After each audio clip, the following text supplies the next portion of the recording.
नमस्कार प्रिय बच्चों, welcome dear students, greetings of the day. Tropical and sub tropical fruit crops hort 503, जो हमारा टॉपिक कंटिन्यू चल रहा है वो है package and practices recent advances of बेर। इसमें इंट्रोडक्शन से लेकर कल्टीवार और एडाफोलॉजिकल फैक्टर्स तक आप पढ़ चुके हैं। कल्टीवार और एडाफोलॉजिकल फैक्टर्स तक आप पढ़ चुके हैं। इसके 5 वीडियो LMS अकाउंट पर अपलोड हैं। जैसा कि हर एक वीडियो में मैंने बताया कि ये मेरा पब्लिश्ड रिसर्च पेपर है, इससे हम इस पूरी क्रॉप को ख़त्म करने का प्रयास कर रहे हैं। तो इंट्रोडक्शन से लेकर एडोफोलॉजिकल फैक्टर्स तक पूरा मटेरियल आपके LMS अकाउंट में यूनिट 3 में वीडियोस के रूप में कैद है, मतलब अपलोड है। आप वहाँ से उसको पढ़ सकते हैं। आज जो बात की जाएगी वो बात की जाएगी बेर के प्रोपोगेशन पर, बेर के प्रोपोगेशन पर और प्रोपोगेशन के साथ साथ उसकी प्लांटिंग पर। तो हम बेर के प्रोपोगेशन पर आते हैं और बेर के प्रोपोगेशन के साथ साथ प्लांटिंग पर वीडियो ख़त्म होगा। तो ये है बेर का प्रोपोगेशन। तो आप जैसा कहीं समझ चुके होंगे कि पांच वीडियोस जो आपके पास हैं बेर के, उनमें इंट्रोडक्शन से लेकर किसकी बात हुई है? Variety, area distribution, origin distribution, nutritional importance, morphological characters, difference between Indian jujube, Chinese ber, इन सब की बात हुई है। अब बात करेंगे हम प्रोपोगेशन, प्रवर्धन किस तरीके से इसका होता है। तो हम वीडियो को स्टार्ट करते हैं।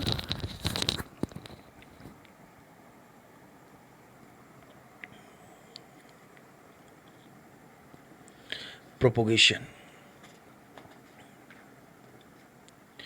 Budding has been found to be best and commercial method of beer propagation. जो बडिंग है ना, बडिंग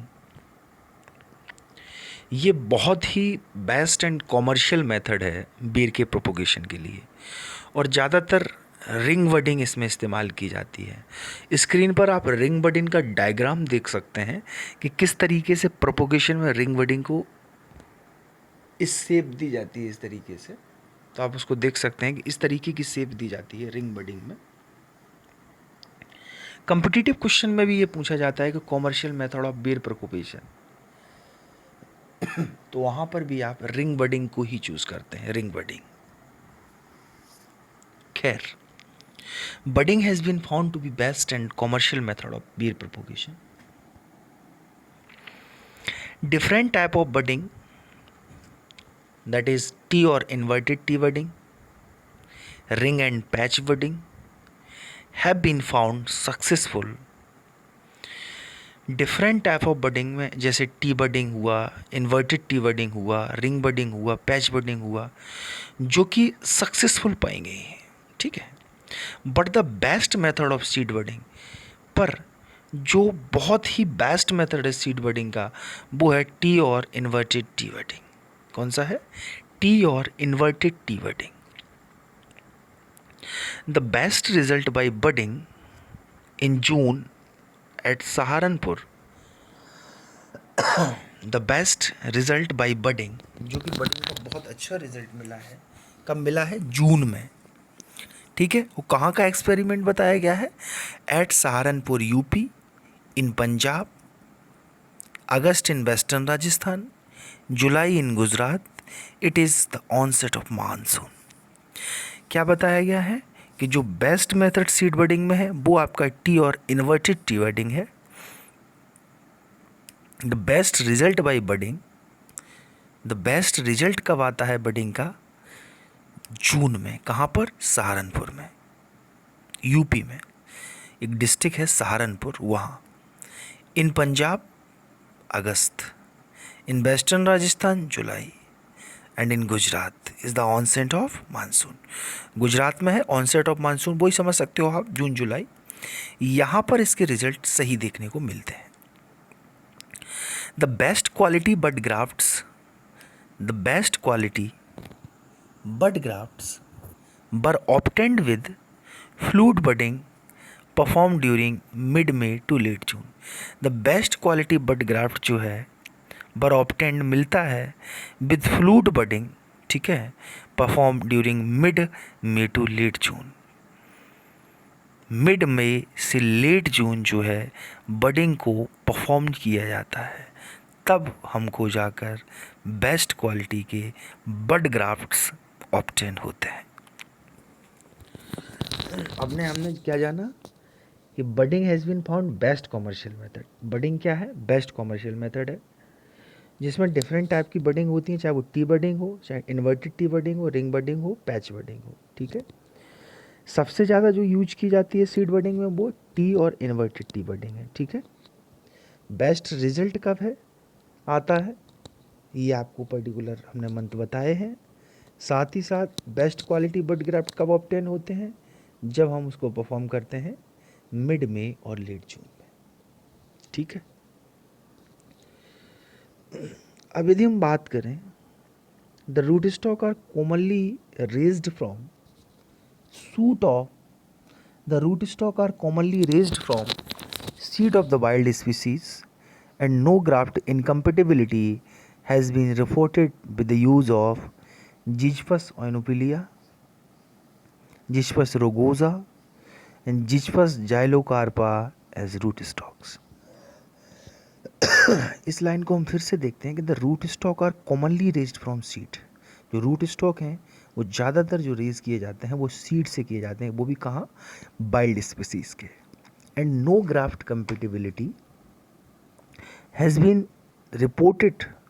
जो ग्राफ्ट इनकम्पेटिबिलिटी है वो रिपोर्टेड नहीं होती जब हम यूज़ करते हैं जिचपस ओइनोपिलिया को, जिचपस रुगोजा, ये स्पीसीज है, जिचपस रुगोजा को और जिचपस जाइलोकार्पा को एज अ रूट स्टॉक, ठीक है। The CN budded on Zizyphus नोमोलेरिया, जो सीएन होता है जिसको हम नोमोलेरिया पर बड करते हैं, the CN budded on Zizyphus nummularia shows dwarfing effect due to slow growth and spreading habit of Ziphus nomolaria. However, Ziphus nomolaria, जिसको हम झरवेरी बोलते हैं, root stock shows delayed incompatibility with inverted bottleneck symptoms budded with Gula cultivar. अब हम इस चीज़ को समझेंगे कि the CN budded on Zizyphus नोमोलेरिया, जो झरवेरी होता है ना, वो हम उसका सीएन जब उस पर बड करते हैं तो वो क्या करता है? सो ड्वार्फिंग इफेक्ट, वो बौना प्रभाव दिखाता है। क्यों? ड्यू टू स्लो ग्रोथ, ठीक है, स्लो ग्रोथ और स्प्रेडिंग हैबिट, जो उसकी फैलने वाली हैबिट है जिचपस नोमोलेरिया पर, इसके लिए। जबकि जो जिचपस नोमोलेरिया झरवेरी है root stock shows incompatibility, delayed incompatibility with inverted bottleneck symptom। ये सिम्टम होता है उसमें bottleneck symptom budded with Gola cultivar. जब गोला कल्टीवार में बडिड किया जाता है तो वो bottleneck symptoms को शो करता है। The incompatibility was mainly due to the absence of cambium production। जो incompatibility होती है वो मेनली होती है किसके कारण? कैम्बियम की एब्सेंस के कारण between the stock and CN, which resulted into wide gap in beak and unhealthy plants. There was excessive callus production. There was excessive callus production, but no proper formation of union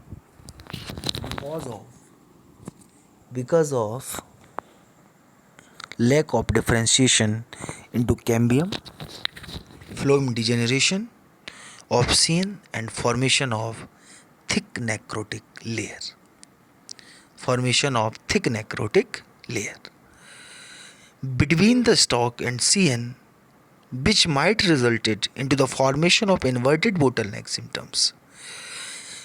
अब यहाँ से देखना कि there was excessive callus production, ज़्यादातर callus production हो जाता है, but no formation of union, जो संगठन में उनका विकास होना चाहिए उसका फॉर्मेशन नहीं होता, बिकॉज ऑफ लैक ऑफ, कमी के कारण डिफ्रेंशिएशन, जो पुनर्विविधीकरण होता है, lack of differentiation into cambium, phloem degeneration of CN and formation of thick necrotic layer between the stalk and CN, which might resulted into the formation of inverted bottleneck symptoms.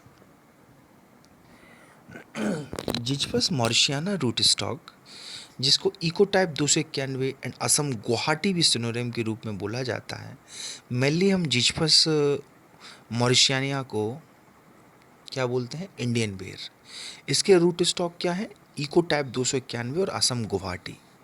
Results bigger plant growth and high yield with CN cultivar Umran. Zizyphus mauritiana के जो root stock हैं, ecotype 291 और असम गुवाहाटी, ये results करते हैं vigorous plant growth and high yield with CN cultivar Umran. Next हम बात करें, the germination of ber seeds is slightly difficult due to hard endocarp. ये बिल्कुल बात सही है कि हार्ड एंडोकार्प के कारण जो जर्मिनेशन होता है वो स्लाइटली डिफ़िकल्ट होता है एंड रिक्वायर अबाउट 3 से 4 वीक्स टू जर्मिनेट। 3 से 4 वीक लगाता है जर्मिनेट होने में। क्यों? क्योंकि हार्ड एंडोकार्प होता है और बाकायदा उसमें जर्मिनेट होने में और सारी चीज़ों को प्रोवाइड होने में समय लगता है 3 से 4 सप्ताह का, तब वो अपने आप को ग्रो कर पाता है। तभी ये कहा गया है कि germination of ber seeds is slightly difficult due to hard endocarp and requires about 3 to 4 weeks to germinate. The germination time can be reduced to 1 week by cracking the endocarp carefully with or without soaking, batter soaking or extracted seeds for 24 hours.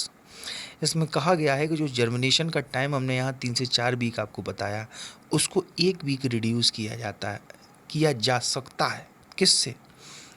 Cracking the endocarp, endocarp को तोड़ देने से carefully. अगर आपने इसमें थोड़ी सी लापरवाही कर दी तो वो जर्मिनेट कभी जीवन में नहीं होगा, क्योंकि एंडोकार्प उसका डिसेबल हो गया। Cracking the endocarp carefully with और without soaking, water soaking of extracted seeds, पानी में भिंगाकर डुबोकर, of extracted seeds for 24 hours. Water soaking followed by stratification in moist sand for 4 days। Water soaking करते हैं, स्ट्रेटिफिकेशन कुरुचने की प्रक्रिया, मॉइस्ट का मतलब आर्द्रता, नमी वाले स्थानों में आर्द्रता सैंड में 4 दिन के लिए। Soaking of freshly harvested seeds in H2SO4 for 6 minutes। The best time of raising seedling is June, but March sowing gives seedling ready for budding in July.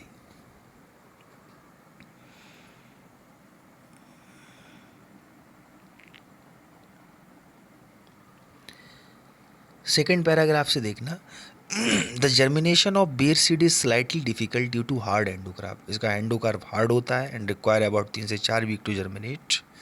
The germination can be reduced, ये आप देख चुके हैं। हमें बात करनी है the best time of raising seedling is, seedling को रेज करने का जो बेस्ट टाइम है वो जून है, but March sowing gives seedling ready for budding in July. Soaking the shoots of Gypsum rotundifolia for 24 hours in solution of Ga3 at 500 ppm resulted in highest germination 96%, followed by 200 ppm Ga3 plus 5% sucrose 94% and thiourea at 500 ppm 92%. Soaking the seed of cultivar Umran with 1% thiourea, Umran के seed को यदि हम डुबोते हैं 1% thiourea में 24 घंटे के लिए for 24 hours and a temperature of 30 degree centigrade, resulted in highest germination percentage.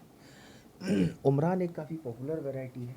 उस वैरायटी को, उमरान को 1% थायोयूरिया के सॉल्यूशन में 24 घंटे के लिए डुबोकर रखते हैं 30 डिग्री सेंटीग्रेड टेम्परेचर में, तो वो हाईएस्ट जर्मिनेशन परसेंटेज और सीडलिंग ग्रोथ को शो करती है। Lower and higher temperature inhibited germination and seedling growth. एकदम लोअर हो जाए और एकदम हायर हो जाए। मान लो सीडलिंग ग्रोथ में 20 से 25 डिग्री सेंटीग्रेड टेम्परेचर की आवश्यकता पड़ती है। अब ये टेम्परेचर मान लो 10 डिग्री सेंटीग्रेड हो गया और वहाँ 40 पहुँच गया तो बहुत दिक्कत होगी, क्योंकि आइडियल टेम्परेचर हमने बताया 15 से 20 डिग्री सेंटीग्रेड। इस टेम्परेचर पर सीडलिंग ग्रोथ बहुत अच्छी होती है। तभी लिखा है कि lower and higher temperature inhibited germination and seedling growth. Seedling of Ziziphus mauritiana do not tolerate transplanting, and hence the practice has been to sow the seed directly in the field and bud them in situ. Seedling of Zizyphus mauritiana की जो seedling होती है do not tolerate transplanting, वो transplanting को tolerate नहीं करती, एक स्थान से दूसरे स्थान तक नहीं टॉलरेट कर पाएगी। इसलिए practice has been sown the seeds directly in the field and bud them into in situ. इसलिए उसको वही स्थान पर हम लगाते हैं जहां हम उसको पैदा करते हैं या उसको पूरा ग्रो होने देते हैं। नेक्स्ट है हमारा प्लांटिंग। तो प्लांटिंग की हम बात करें तो the best time of planting of ber is February March and July September. In dry regions of western India, जो सूखे क्षेत्र हैं वेस्टर्न इंडिया के, the best time of planting is during July August. उनमें बेस्ट टाइम जो planting है वो जुलाई अगस्त है। The plant spacing at 4 into 4 meter to 6 into 6 meter have been found suitable for Indian jujube. Planting space है 4 into 4 meter to 6 into 6 meter have been found suitable for Indian jujube. Ziziphus jujuba seedling were planted in double row system at spacing of 2 into 2 into 4 meter. By adopting proper training and pruning and also ringing and notching practices, and by spraying GA3 at 10 ppm. Given high yield, a spacing with 2 into 2 meter with hedge row training system gives higher yield as compared to traditional system. तो इसका planting हुआ। अब आपका ये 6वां video खत्म होता है। यहाँ पर 6 वीडियो आपके कंप्लीट हो गए हैं, जिसमें इंट्रोडक्शन से लेके आपका प्रोपोगेशन से लेके प्लांटिंग हो गया। अब नेक्स्ट वीडियो में आपकी बात की जाएगी मैन्योर्स एंड फर्टिलाइजर्स की, इरिगेशन की और इंटरक्रॉपिंग की। तो नेक्स्ट वीडियो जो आपका होगा वो होगा मैन्योर्स एंड फर्टिलाइजर्स का, इरिगेशन का और इंटरक्रॉपिंग का। अब हम इस वीडियो को यहीं ख़त्म करते हैं। नेक्स्ट वीडियो आपको मैन्योर्स एंड फर्टिलाइजर से मिलेगा। नमस्कार।